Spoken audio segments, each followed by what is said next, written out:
अगर आप 10-15 लाख में एक गाड़ी लेने का सोच रहे हैं, फैमिली कार, और सोच रहे हैं एक ब्रेजा सीएनजी लेने का, और आपका विचार है कि यार ये गाड़ी लेना सही रहेगी या नहीं, क्योंकि 10-15 लाख एक छोटा अमाउंट होता नहीं है एक नॉर्मल फैमिली के लिए, और आप जानना चाहते हैं कि इसका प्रैक्टिकल एक्सपोजर कैसा है, कि रियल लाइफ में कैसा परफॉर्म करती है, क्या माइलेज है, और कैसा हाईवे पे परफॉर्म करती है, क्योंकि ये बातें शोरूम वाले आपको नहीं बताएंगे। तो आज मेरे साथ एक ओनर है जो इस ब्रेजा सीएनजी को पिछले 2 साल से ओन कर रहे हैं, एंड उन्होंने इस कार को लगभग लगभग 32,000 किलोमीटर चला लिया है।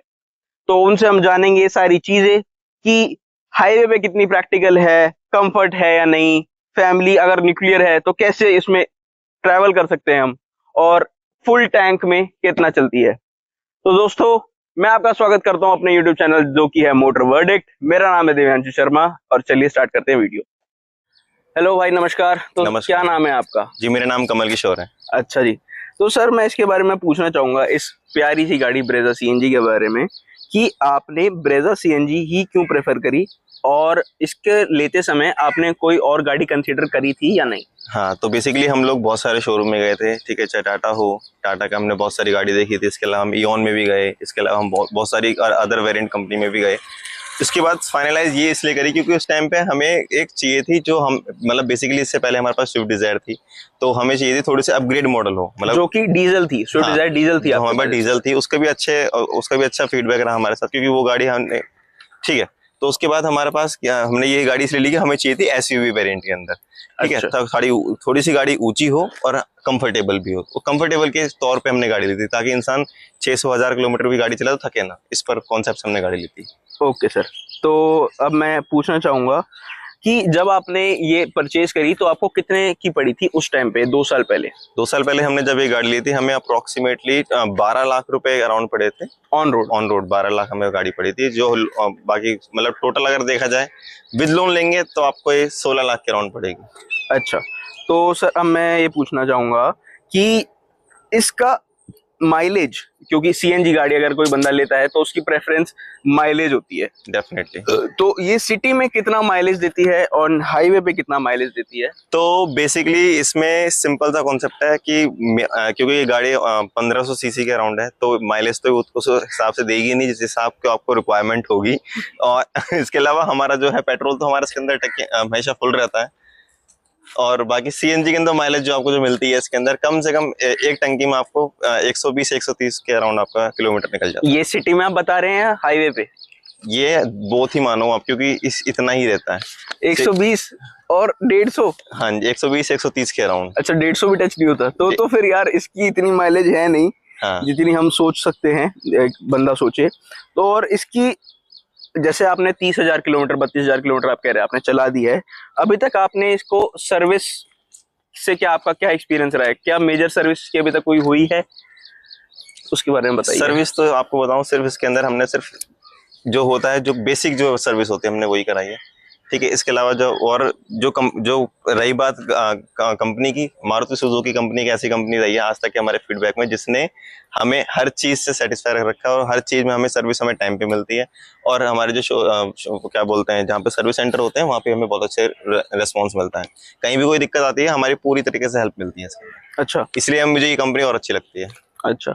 तो सर, एक जैसे ये एक फैमिली कार के हिसाब से है, आपने इससे लॉन्गेस्ट फैमिली ट्रिप कोई करी हुई है, और उस हिसाब में उस ट्रिप में आपका कंफर्ट किस लेवल का रहा था? हाँ, तो अभी रिसेंटली मैं इस गाड़ी को मनाली लेके गया था, और विद फैमिली गया था, और विद सामान गया था, मतलब बहुत सारा सामान था। इनफैक्ट आप मजाक मानोगे, मैंने इसके अंदर एक छोटा सा सिलेंडर तक लेके गया था, क्योंकि उस टाइम पे थोड़ा एलपीजी की आपको पता है शॉर्टेज चल रही थी रिसेंटली में।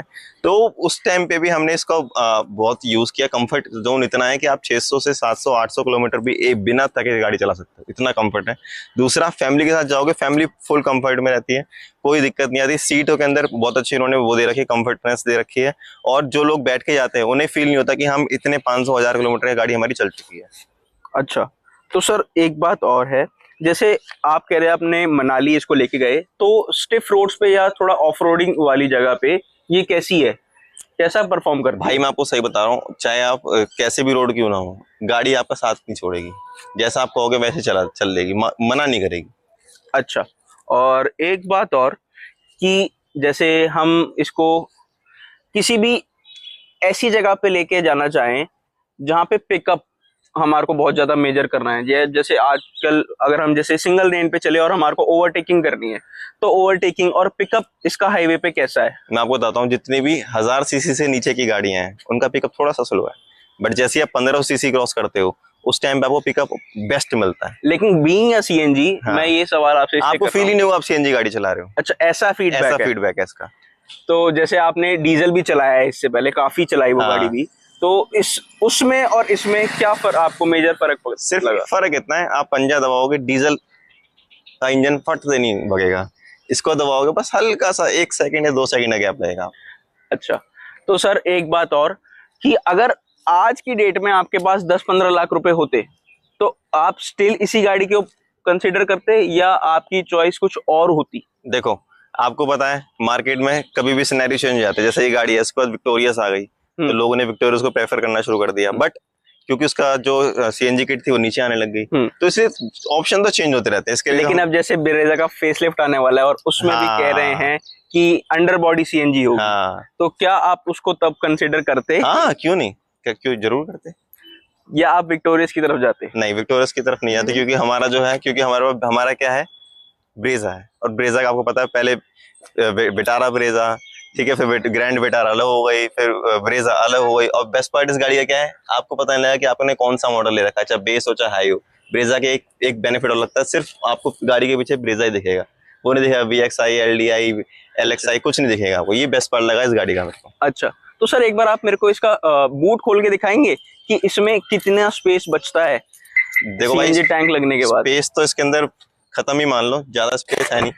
बाकी देखो आप इसके अंदर थोड़ा सा, आप मान लीजिए 2 बैग आ जाएंगे छोटे छोटे से इसके अंदर आपके, और आप चाहो तो इसके नीचे भी मैंने बहुत सारा सामान यहाँ रखे जाते हैं, यहाँ पे मैं बहुत सारा सामान रखे जाता हूँ।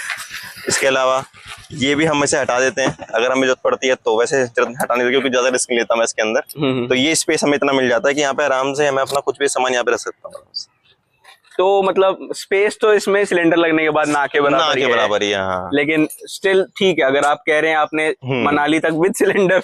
बेस्ट पार्ट पता क्या है? बेस्ट पार्ट ये गाड़ी दबती नहीं, कितने भी लोग बिठा लो ये चीज दबेगी नहीं बिल्कुल। हाँ, तो इस चीज से मेरे को एक बात आई, जब इस गाड़ी को आप फुल लोड पे चलाते हो, मतलब पूरी गाड़ी भरी भी है और गाड़ी में लगेज भी है, तो तब इसका परफॉर्मेंस कैसा होगा? कि दब के चलती है नहीं, या बिल्कुल नॉर्मली चलती है? नॉर्मल, आपको पता नहीं कि आप 12 लोग भी बिठा दोगे ना, तब भी आपको फील नहीं होगा कि आप ये गाड़ी आपकी दब रही है या बैठ रही है, क्योंकि ये प्रॉब्लम आती है सेडान गाड़ियों के अंदर। वो सबसे ज्यादा उनका पीछे वाला ही हिस्सा दबता है, क्योंकि पीछे पता नहीं क्या सिस्टम है, समझ नहीं आता। बट इसका मुझे बहुत अच्छा लगा वेरिएंट, कि बिल्कुल भी दबता नहीं, ना आगे से ना पीछे से। आपको फील ही नहीं होगा कि अपने 12 या 15 लोग बिठा रहे, क्योंकि मेरी लास्ट गाड़ी में मैंने स्विफ्ट डिजायर में 12 लोग बिठाए थे एक गाड़ी में, एक बार 12 लोग बिठाए थे। कैसे बिठा दी भैया?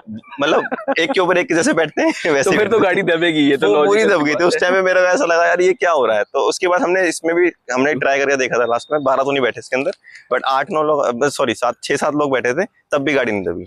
अच्छा, तो सर एक बात बताइए, अगर आज की डेट में कोई बंदा गाड़ी लेना चाह रहा है, तो क्या आप उसको ये गाड़ी रिकमेंड करेंगे या नहीं? हाँ, क्यों नहीं, जरूर रिकमेंड करेंगे। इतनी सारी फीचर आपको इसके अंदर मिलते हैं, और बेस्ट पार्ट ये है कि गाड़ी के अंदर आपको कोई शिकायत नहीं मिलती। मतलब मेंटेनेंस सिर्फ थोड़ी बहुत ही है, ज्यादा मेंटेनेंस ये गाड़ी मांगते नहीं हमसे। सिर्फ सिंपल सा आपको इसे बिल्कुल प्यारा बच्चा की तरह रखना है। ठीक है सर, बहुत बहुत धन्यवाद आपके रिव्यू का, एंड थैंक यू। दोस्तों, ये था honest ownership review of this small beast Brezza CNG. अगर आपके मन में कोई भी सवाल हो तो कमेंट सेक्शन आपके लिए खुला हुआ है, आप आइए कमेंट करिए और हम आपका जवाब जरूर देंगे। अगर आपको वीडियो अच्छी लगी हो तो वीडियो को लाइक जरूर करिएगा एंड चैनल को सब्सक्राइब भी जरूर करिएगा। तो मिलता हूं मैं आपसे ऐसे ही किसी नेक्स्ट वीडियो में, तब तक के लिए जय राम जी की।